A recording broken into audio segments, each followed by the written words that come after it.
Después de considerar lo que era la naturaleza del varón y la mujer en el designio creador del principio, comencemos ahora a considerar qué pasa con esta naturaleza humana del varón y la mujer herida por el pecado original. ¿Qué produce el pecado original en este designio divino? Veremos inmediatamente cómo por el pecado original esta feliz dispensación del principio se corrompe y el varón, el todo, intenta recuperar totalitariamente a su parte y la mujer, la parte, tiende a querer comportarse como si fuera el todo. El relato bíblico de la creación de Eva muestra ambas relaciones en la perspectiva del designio divino del principio, destinado a la unión feliz de ambos esposos por una relación de auténtica entrega mutua. Y luego muestra cómo el pecado original va a alterar las relaciones, haciéndolas posesivas en vez de generosas, divisoras en vez de unitivas. El modelo posesivo, característico del hombre viejo, que se reserva a sí mismo sin entregarse y procura apoderarse del otro, dominarlo, manipularlo, usarlo, es considerado por San Pablo como una especie de estafa. Dice Pablo, no os defraudéis el uno al otro. Esto es lo que introduce el pecado original.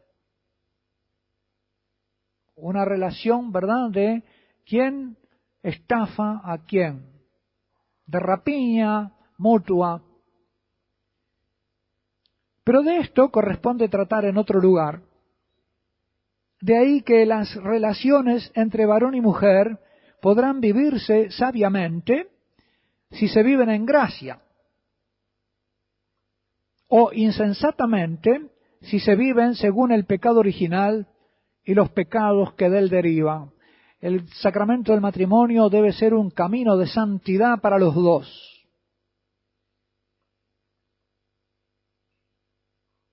Y al mismo tiempo, un camino para santos. El pecado original hirió la naturaleza humana entonces. ¿Cómo? En su relación con Dios principalmente, y a causa de ello, en todas sus demás relaciones, en sus relaciones consigo mismo, con el otro, con el mundo. A mí me llama la atención cómo Eva, después que adquiere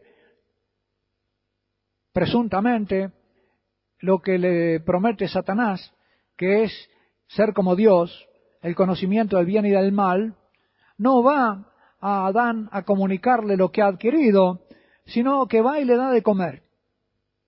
Lo cual se puede interpretar como un gesto de amor, de cariño, porque generalmente alimentamos lo que amamos, o terminamos amando lo que alimentamos, pero también como un gesto de dominación, de convertirlo en una especie de mantenido.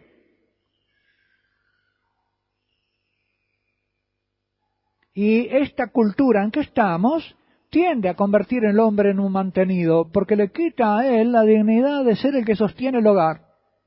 Y a veces termina siendo sostenido por el trabajo de la mujer.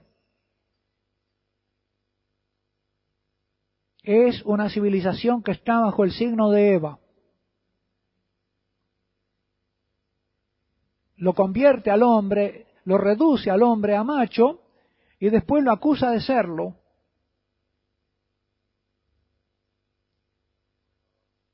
Lo desactiva para sus misiones varoniles y caballerescas y después lo menosprecia, le quita su dignidad. Dejó al hombre ciego el pecado original para el bien que es Dios mismo, y desde entonces el hombre vive en un estado de asedia, de ceguera espiritual para percibir a Dios como su bien supremo. De ahí la importancia, ¿verdad?, de este mal espiritual de la asedia que he descrito en esos libros que ustedes ya conocen. Y de esa ceguera de la asedia, de esa tristeza por el bien divino del que se gozan los que aman a Dios, derivan todos los pecados contra Dios, la indiferencia de este mundo, la tibieza, la ingratitud, la rebeldía y hasta el odio. Herida en la naturaleza humana, en la capacidad de conocer la bondad suprema de Dios como su fin último, el hombre se dispersa en la búsqueda de bienes con que saciar su sed de bien y de felicidad.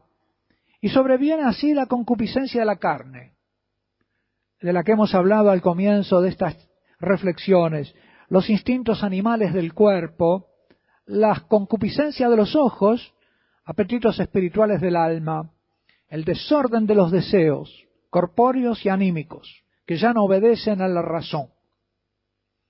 El pecado original desequilibró la armonía entre el elemento material, físico y animal de la naturaleza humana con su elemento espiritual y produjo en Adán y Eva, y transmitió a toda su descendencia después de ellos, una ceguera para Dios y una equivocada percepción de la jerarquía de los bienes, un desequilibrio entre lo instintivo, lo afectivo y pasional por un lado y lo racional por el otro.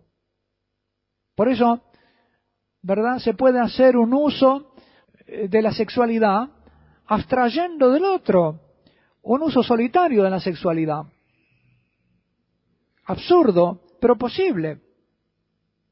Es consecuencia del pecado original. Una sexualidad que estaba creada en el principio, en el designio del encuentro entre los dos, del encuentro amoroso, puede vivirse solitariamente. Y para terminar, queridos hermanos, las reflexiones de esta noche, algo importante. Primero, algo que ya hemos dicho, pero que volvemos a repetir ahora. Según la visión católica, la naturaleza humana es buena por ser creada por Dios, pero ha sido herida por el pecado original y necesita ser sanada por la gracia, en particular la gracia del sacramento del matrimonio, para el caso de la amistad matrimonial. Segundo, según la visión protestante, en cambio, el pecado original corrompió totalmente la naturaleza, de modo que de ella no puede venir nada bueno, sino solamente pecado.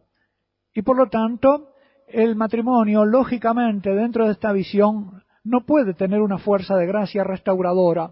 No hay sacramento del matrimonio. El matrimonio puede ser un contrato, incluso religioso, una ceremonia religiosa, pero no propiamente un sacramento sanador, una obra de Dios restauradora de lo corrompido por el pecado. Para esta visión protestante luterana, pecar es inevitable. Frente a este pesimismo surge un falso optimismo acerca de la naturaleza. La visión freudiana y del psicologismo, rusoniana también, considera que la naturaleza del hombre es buena y que uno se debe abandonar a la guía de sus impulsos. No te reprimas, realizarte, haz la tuya, al nene no lo corrijas, seguí tus impulsos. Bueno, queridos hermanos, damos gracias al Señor por estas luces acerca del hombre, de el designio primitivo de la creación, de las consecuencias del pecado. Mañana seguimos con la segunda parte de las consecuencias del pecado original en el varón y la mujer, más reflexiones sobre ese tema, y comenzamos ya con conclusiones y reflexiones sobre cómo educar a los niños para su futuro matrimonio, cómo ir educando desde niños, varones y mujeres, que puedan ser más felices, vivir más de acuerdo al designio primitivo de Dios en su vida matrimonial y cristiana. Si Dios quiere, será hasta mañana que sueñen con los angelitos.